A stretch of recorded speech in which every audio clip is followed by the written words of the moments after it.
I'm coming out of the gate hard on this one. I'm going to attack the word gifted or gift when it comes to intuition. I'm going to do it politely. I'm going to do it kindly. And there's no judgment toward anyone that uses the word, but I'm going to rock the boat today. Because when you see an intuitive, a psychic, or a medium who's really strong, high accuracy, pop culture just slides right up next to you and says, oh, that's because they're gifted, which gives you the feeling that you couldn't do that if you wanted to. I'm going to slide up right next to you as well and go, nope, pop culture's wrong. You could do this if you wanted to. And today, let's talk about the techniques, the traits, the little things that makes an intuitive very strong intuitively. Okay, I came in a little hot on that one. I need to reiterate, there's no judgment, but sometimes we need to challenge something. Sometimes we need to challenge a concept or an approach to something in order to break down a barrier that's holding us back. And that's what you and I are going to do today. That's what we're going to do today. So if you've been listening to the podcast for a while, thank you. I really appreciate it. If you're new, do all the clickety stuff, the subscribe, the follow, share it with a friend. What I'm trying to do is I'm trying to raise awareness, raise the vibration, just help everybody understand that they are highly intuitive. It's just that it's covered up. And here's how to uncover it. When people increase their intuition and they're able to use it on demand in their day-to-day life, not even some big magical stage presence thing. 95% of my students hone their intuition for their own personal use, not because they want to go out there and have a business with it. 5% of them do, and it's super fun to work with them too. But intuition is for you. And it's already 100% open. We just need to access it. We need to know the steps that it takes to be able to feel it, get used to it, connect our five senses, really to be able to ask a question and get the guidance that is in there in the background, but maybe we want to get it a little bit more clearly. Me, myself, I'm sure you've heard my story if you've been around, but if you're new, while you're clicking that follow and subscribe and spreading the word thing, I was 20 years ago, I opened up intuitively. Before that, I was a complete skeptic. I'm a math major from college. I have a math degree. I didn't believe in religion, didn't believe in spirituality. I was raised Methodist, but confirmation, the confirmation ceremony was like the last day I went to church. So I had really none of this. And then my grandmother showed up in my living room in spirit form moments after she died. Opened up a whole new world. And now here I am sitting with you, hanging out, because I'm the poster child for opening up your intuition. If I can do it, anyone can do it. If somebody looked at a very strong intuitive and said that intuitive is gifted, they would have looked at me as the opposite. I am a type A, only child, Taurus. I have got none of the stereotypes around what would make a perfect intuitive.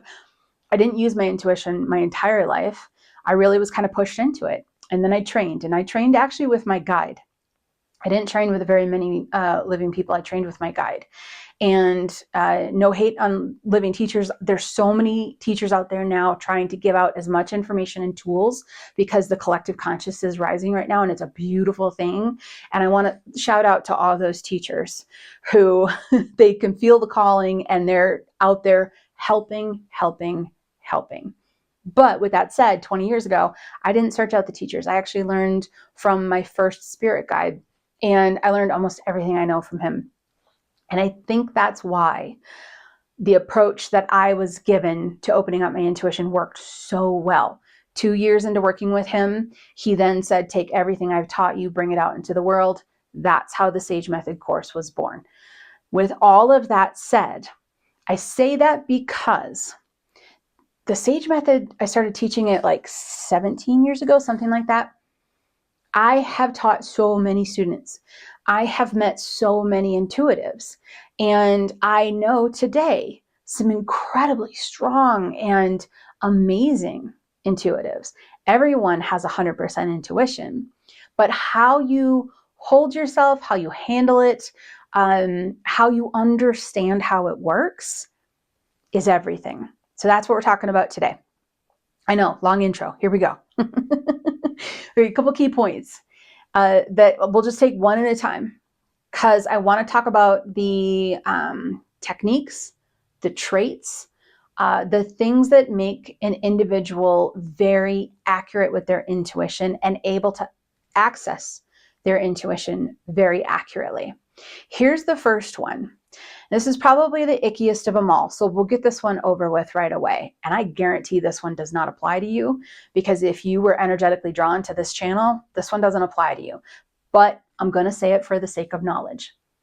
Intuitives who, and I'm going to go backwards with this, intuitives who say their intuition's never wrong, that they are always right, and that they can talk to anyone on the other side, they can get any answer they want. That's not someone using their intuition. They might have little glimpses of intuition in there, but that's not somebody using their intuition. Intuition doesn't turn on and start and just keep going on demand. Intuition is a space that you need to be in, and I'm going to get more into that. But I wanted to get this one out of the way first and foremost, because if you're listening to this, you know somebody who says, my intuition is never wrong. Now, let's clarify. An intuitive message that comes through that is an intuitive message is never wrong. But if everything you experience or any question you ask and everything you get, you think is intuition, and you never have a moment of where you're like, oh, I might have gotten in my way on that one, that's somebody that I would be cautious with, because the best quality of a highly accurate intuitive is somebody that knows when they're in and when they're not in. That's number one. That's just the biggest gold star there could be. When you meet an intuitive and they're reading for you, and they say, okay, I'm seeing this, or I'm hearing this. Wait a minute. I think I was interjecting there with myself here. Okay, no, let me reset. That's a really good intuitive. But sometimes you'll come across somebody that's like, oh, you can ask me anything. I will always get answers. I can talk to anybody on the other side I want to. It always works that way. That's just not really how it's set up. If we had access to everything, then the age-old get a lottery ticket and win would work. It just doesn't happen that way. And for the lottery question, because I love that from the skeptics, why didn't you win the lottery then? Right? If I won the lottery, my life would be completely different than what it is. And I want my life to be this. This is what it is. If the lottery was in the plan and was to get me to my end destination that I wanted before I ever came down here, sure, I'd win the lottery. Sure. But the lottery would actually interrupt my path. That's it. And it's actually kind of a stupid question. And I'm just going to say that. It's a stupid question, because why is winning the lottery the ultimate? Why is that? What about me using my intuition to find my soulmate, which I did? Why isn't that the lottery? So let go of the lottery hang up. But anyway, for somebody who can get anything, knows everything, and is never wrong, that's usually a red flag that they don't know when they're in and when they're not in intuitively. They don't know when they're tapped in, and they don't know when they're out. So let's break it down this way. You have your left brain and you have your right brain. Left brain is very logical, wants to figure everything out. It's very human. Right brain is very creative, very flowing, and that's where intuition flows through. I like to say that the right brain is like a mail carrier delivering the intuitive information. And the left brain is like a dog trying to bite the mail carrier. So when you're in an intuitive state, when you're tapped in, your right brain is flowing and information is coming through. And a little bit of information might come through that sparks the interest of your left brain wanting to figure it out. And so the intuition stops. Left brain comes in and says, well, I wonder if that's this, or I think it might be that, or, oh, I know what that is. It's this. So what that experience is that's intuition, intuition, intuition, and then the intuition stops and your left brain takes over and interjects what you think or what you're trying to figure out, what you want, or what your intent is. So until an intuitive can distinguish between those two things, they're really not that strong intuitively. Actually, I'm going to say it a different way. It's not that they're not strong intuitively, they're not that accurate because their messages are muddied with their left brain thoughts. So what they're delivering is a mix of intuitive information and what they think. A really good intuitive knows when their left brain is interrupting and can even say it. Some of the best intuitives I have ever met in this world are giving you intuitive information and then they'll stop themselves because they feel their left brain interrupting and stopping the flow of intuition. Those are the ones you're looking for. Not the ones that know all. Those are the ones you're looking for. That skill, hands down, if you take anything away from this session today, that's the skill you want to work on. I want you to have moments where your intuition is incorrect. So you can go back, because if your intuition's incorrect, then it was your left brain. So you can go back and go, well, what did that feel like? Did I step into a feeling of trying to figure out what was coming through? Because that's usually the key.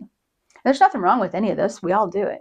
I still to this day, my left brain still to this day will be like, you know what that could be, Bo? That could be. And I can hear it and I can feel it. And it's a different vibe. And at first you can't really distinguish between the vibe. And this is why I say if somebody says, well, everything I say is intuitive and true.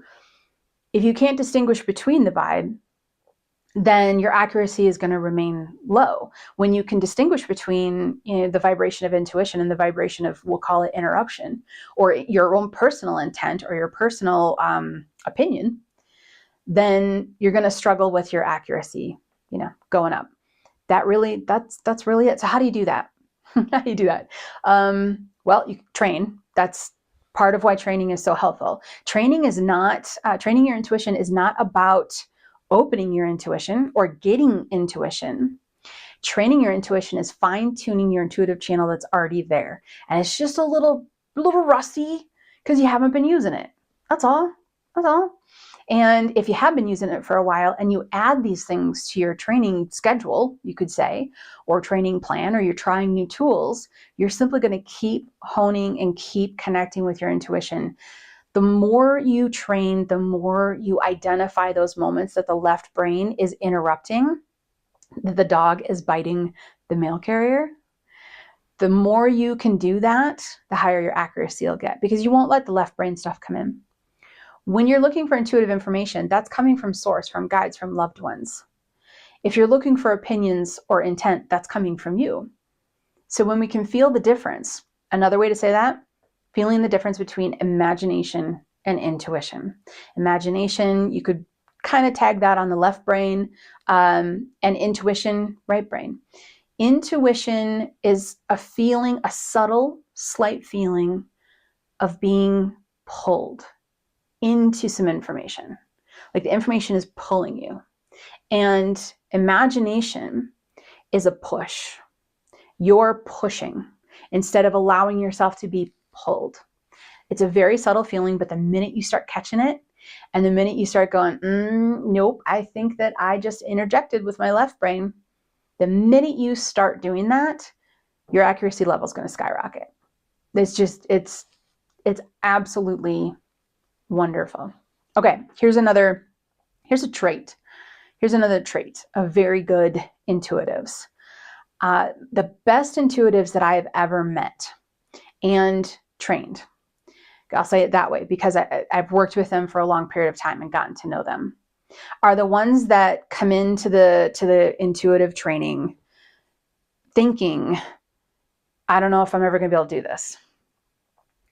And thinking or nervous that they're not going to be able to open their intuition, or that they're not intuitive, or that they don't want to make a mistake. They're more hesitant. The intuitives that have a tougher time building up their accuracy come in and say, I'm already super good at this, and I see everything, and I just want you to help me focus in on seeing a couple things. It's easier for somebody that sets a bar for themselves of, I'm not going to, it's not even that you're not going to believe it, but you're not going to be able to trust yourself until you can see what you do, versus somebody that's like, I completely trust myself 100%. Here we go. And it's not because either of them are more intuitive. It's because the approach is more difficult with the full trust than it is with the lack of trust. That sounds backwards, doesn't it? But this is what I witness. Someone that doesn't fully trust themselves, or that it's coming through, or is struggling with that and working toward it, they're setting a bar kind of high sometimes. This was my approach too, but kind of high sometimes. Like, well, I need to see something or feel something or hear something before I trust that it's working. And that bar is good because it forces them to really practice in training and be like, okay, this is how I'm going to hold myself, and I'm going to see what works best for me. Whereas somebody who wide open, absolutely everything, but can't seem to focus in on one thing, there's no bar there. They're swimming in a pool of intuitive information, and they have to figure out how to like focus in. And it's two different approaches.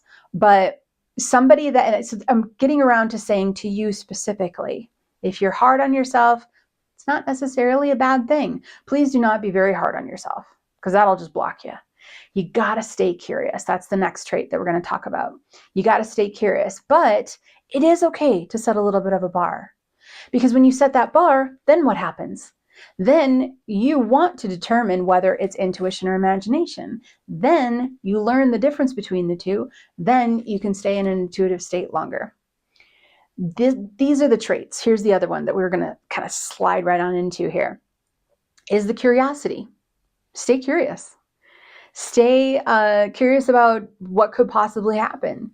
Understanding that you will always be learning. You will always be honing your intuition. I've been open 20 years working as a professional intuitive, teaching people all over the globe. I'm still learning. And the learning never ends. Once somebody stops and says, I've made it, their intuition dulls. It's the curiosity that is like a magnet to intuition. And I know that a very intelligent way to approach training intuitively is to just, not ask any questions, just see what comes through. Absolutely. But underlining that is a joyous, almost childlike curiosity and wonder, and an open door kind of policy on allowing magical things to come through, knowing that there's always going to be more cool experiences to come. And that curiosity, that interest, and keeping that interest of like, oh, I wonder what would happen if I tried this, or, oh, well, what do you mean by that? That kind of space, instead of, okay, we reached it, we're here, this is it, this is how it works, it's never going to change again. That is a trait that is found in a lot of good intuitives, because you could be open intuitively and you could be very visual, and you could see psychic messages, spirit guides, etc. for 8 years. And then all of a sudden, now you can start to hear, and your visual might just take a back seat. Now you can hear very clearly. It's 8 years later. Did you expect that? No. But guess what? You're a totally different person 8 years ago than you are today. And your hearing opened up because you stayed curious and you stayed open to all possibilities. The person that 8 years ago said, oh, I visually see, that's it, that's how my intuition is, it's open, we're done, is not going to end up 8 years later starting to hear, because they didn't have that open flow of curiosity. So that's a trait of a really strong intuitive. And knowing that it's okay to be wrong, because you can learn from that. Oh, that's another one. That's one of my favorites, is inviting in and welcoming the moments where your intuition is off and you're off. And then being able to look at those moments and say, okay, all right, I see that I was stressed, or I was tired, or I need a new routine. When you can catch yourself in those moments of that left brain getting in the way, of not being able to access your intuition as strongly as possible, and you can stop and you can evaluate that moment and say, okay, well, what's going on here? Like what's different? And then explore it and stay open to it. You're going to learn what kinds of things block your intuition, what types of things hold you back, what types of things really spark that left brain to interrupt incessantly. You're going to learn those things. And then guess what? You can avoid the things that cause your intuition to shut down. So it's just as important to know how you hold yourself intuitively for the intuition to flow as it is how you get in your own way. This is going to be the summary of my whole video.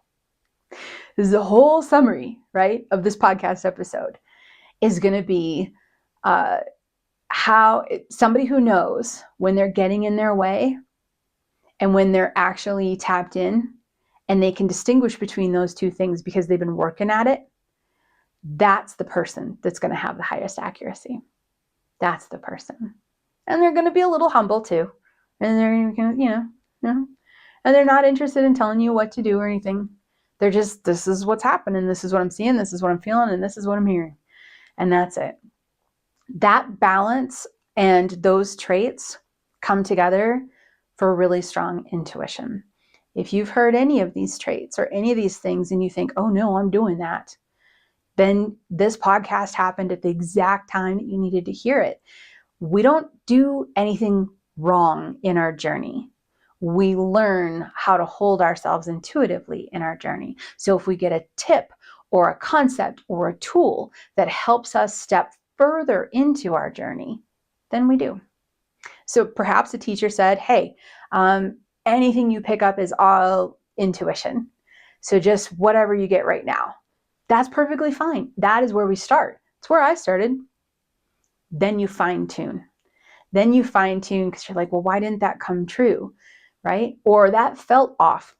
You'll start feeling it. You'll be like, oh, I don't know, something feels weird about how that came through. It just doesn't feel quite strong enough.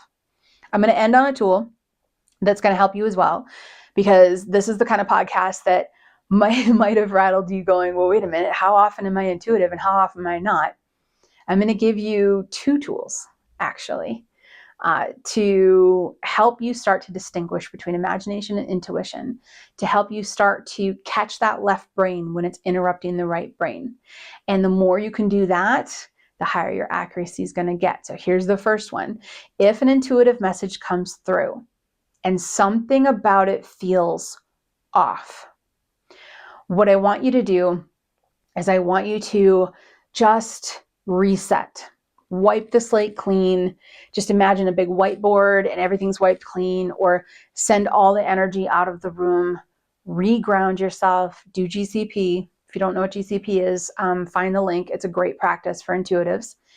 Do GCP, ground, clear, protect, reset, ask for the intuitive information again, and see what comes through. Because what you've done there is you've said, and I think I just talked about this recently in another video and another podcast episode. What you've done there is you've said, okay, I possibly see you, left brain. I'm calling you out on this. I'm going to reset. And if this is an intuitive message, it will come in. And if it's not, if that was left brain, you will be quiet. So you're kind of holding left brain back to see if the intuitive message will come through again. So that would be my first one. And then the second one would be to sit and purposely use your imagination. Purposely use your imagination. Create a field. Create the flowers in the field. Maybe you hear like water trickling by, right? You see beautiful clouds in this. Or you feel that you're in this grass. You purposely use your imagination with the intent of feeling what that's like to be painting a picture and creating it in front of you. And then what I want you to do is I want you to then get quiet, get silent, and ask your intuition to give you a message. And feel what that feels like. When you can feel the difference, it's very subtle at first, so don't give up on me, okay? Keep going. But it's very subtle at first. When you can feel the difference between imagination and intuition, you have absolutely leveled up. Absolutely leveled up. I have and I'll end on this one. I've got the Sage Circle community. And this is an online spiritual community. It's been around for like 4 years. Incredible people in it. But it is, a lot of people go into the Sage Circle community, not necessarily just for the community, but for all the training tools in there. And one of the tools in there is a meditations plural that I was given, 13, 14 years ago. And it's a series of guided meditations that help you learn the difference between imagination and intuition. It's called Discovery Meditation. I'm sorry, it's not available just in the general public. It is part of the Sage Circle, but it's called Discovery Meditation, and they're guided meditations that do exactly what I just suggested. They start you off asking you to use your imagination, and then they give you space to let your intuition come in and speak. And by using these guided meditations, they're like 10 minutes long each or something like that. By using these guided meditations, you start to get the feel between the two.